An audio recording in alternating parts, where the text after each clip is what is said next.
কি বিসমিল্লাহ সারা দুরূদ শরীফ পাঠ করে। আমাদেরকে অনেকে জিজ্ঞাসা করে বলে, হুজুর বিসমিল্লাহ সারা দুরূদ শরীফ পড়া যাবে কি? দুরূদ শরীফ অত্যন্ত গুরুত্বপূর্ণ একটি আমল। এই দুরূদের ব্যাপারে আল্লাহ পাক রব্বুল আলামিন নিজে কোরআনে পাকের মধ্যে বলেন। আল্লাহ পাক রব্বুল আলামিন বলেন, ইন্নাল্লাহা ওয়া মালাইকাতাহু ইউসাল্লুনা আলান নবী ইয়া আইয়ুহাল্লাযীনা আমানু সাল্লু আলাইহি ওয়া সাল্লিমু তাসলিমা।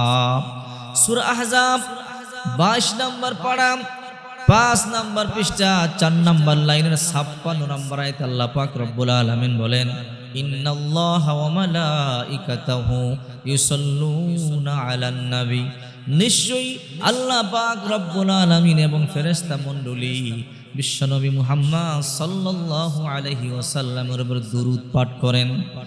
ইয়া আইয়ুহাল্লাযীনা আমানু, হে ঈমানদারেরা, সাল্লু আলাইহি ওয়াসাল্লিমু তাসলিমা, তোমরা নবীর উপরে দুরূদ শরীফ পাঠ করো এবং সালাম প্রেরণ করো।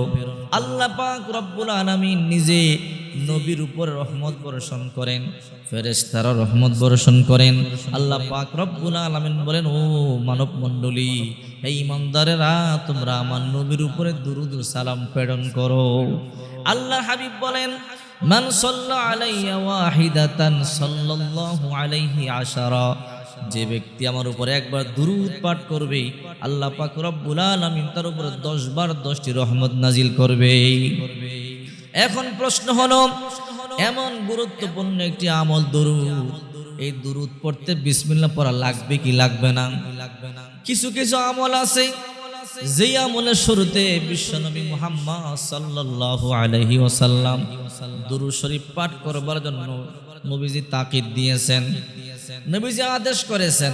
যেমন বিশ্বনবী মুহাম্মদ সাল্লাল্লাহু আলাইহি ওয়াসাল্লাম বলেন, যখন তোমরা কোরআন পাঠ করবা বিসমিল্লাহ পড়বা, যখন তোমরা মসজিদের মধ্যে প্রবেশ করবা বিসমিল্লাহ পাঠ করবা।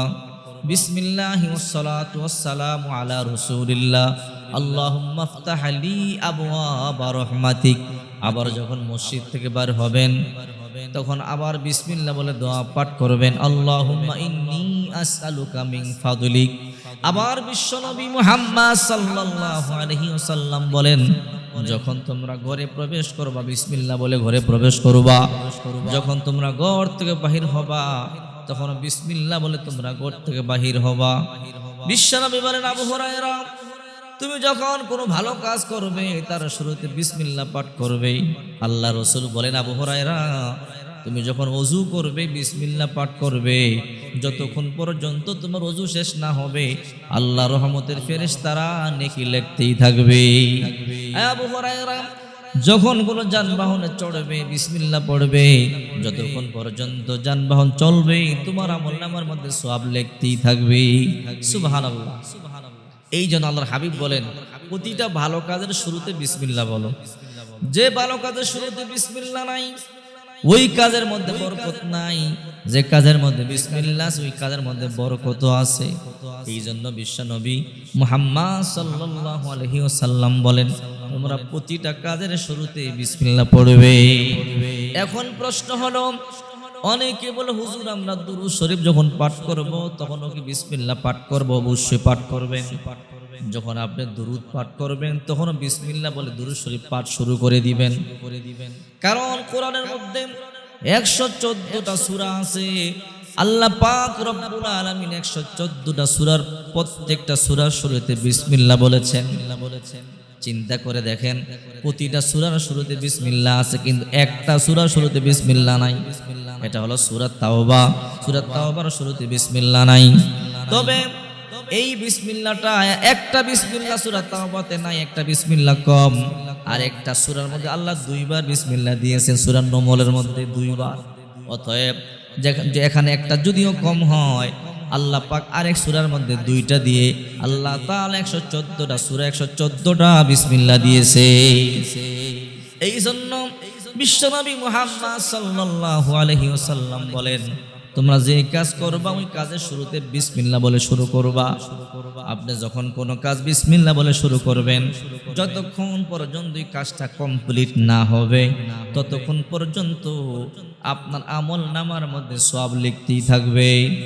এই জন্য সহজ ভাষায় বলি, যখন আপনি বাড়ি করবেন, বাড়ি করবার সময় যখন আপনি বিসমিল্লাহ বলে কাজ শুরু করে দিবেন, যখন আপনি বিসমিল্লাহ বলে কাজ শুরু করবেন, যখন আপনি বাড়ির জানালা রাখবেন বিসমিল্লাহ বলবেন, নিয়ত করবেন এই জানালা দিয়ে আলো আসবে, আমি কোরআন তেলাওয়াত করব।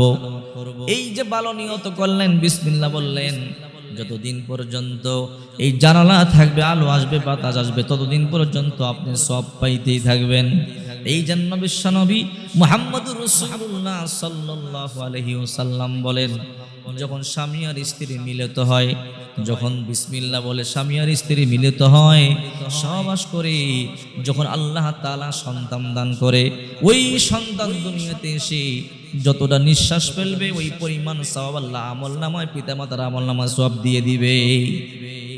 এই জন্য দোয়া পাঠ করবেন, বিসমিল্লাহি আল্লাহুম্মা জান্নিবিনাশ শাইতানা ওয়া জান্নিবিশ শাইতানা মা রাযাকতানা। এই বিসমিল্লাহর অনেক ফজিলত আছে। হযরত ওমর ফারুক রাদিয়াল্লাহু তাআলা আনহুর কাছে রোমের বাদশা পত্র লিখলো, আমিরুল মুমিনিন, আমার মাথা ব্যথা ভালো হয় না, এত ডাক্তার দেখাইলাম, এত কবিরাজ দেখাইলাম, মাথা ব্যথা ভালো হয় না, আমিরুল মুমিনিন আপনি কিছু ব্যবস্থা করেন। খলিফাতুল মুসলিমিন একটা টুপি রোমের বাদশাকে হাতিয়ে দিলেন, বললেন এই টুপিটা মাথার মধ্যে রাখবেন, মাথা ব্যথা আর করবে না। যখন রোমের বাদশার মাথা ব্যথা হয়, টুপিটা মাথার মধ্যে দেয়, মাথা ব্যথা ভালো হয়ে যায়। রোমের বাদশা আশ্চর্য হয়ে গেল, ওমর আমাকে কোনো ঔষধ দিলেন না, কোনো তদবির দিলেন না, শুধু একটা টুপি দিলেন, টুপিটা মাথার মধ্যে দিলেই মাথা ব্যথা ভালো হয়, দেখবো টুপির মধ্যে কি আছে।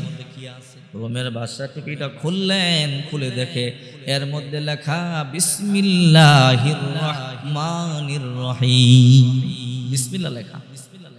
এই জন্য বিশ্বনবী মুহাম্মদুর রাসূলুল্লাহ সাল্লাল্লাহু আলাইহি ওয়াসাল্লাম বলেন, এই বিসমিল্লাহ যে কাজের শুরুতে পড়া হবে, ওই কাজের শুরুতে ওই কাজের মধ্যে আল্লাহ অবশ্যই বারাকা দিবে, আর যে কাজের মধ্যে বিসমিল্লাহ নাই ওই কাজের মধ্যে কোনো বরকত নাই। এই জন্য সবসময় বিসমিল্লাহ বলে কাজ করবেন, যে কোনো কাজ করবেন বিসমিল্লাহ বলে কাজ করবেন। বিসমিল্লাহ বলে কাজ করলে ওই কাজের মধ্যে আল্লাহ অবশ্যই বরকত দিবে, বরকত থেকে মাহরুম হবে না ইনশাআল্লাহ।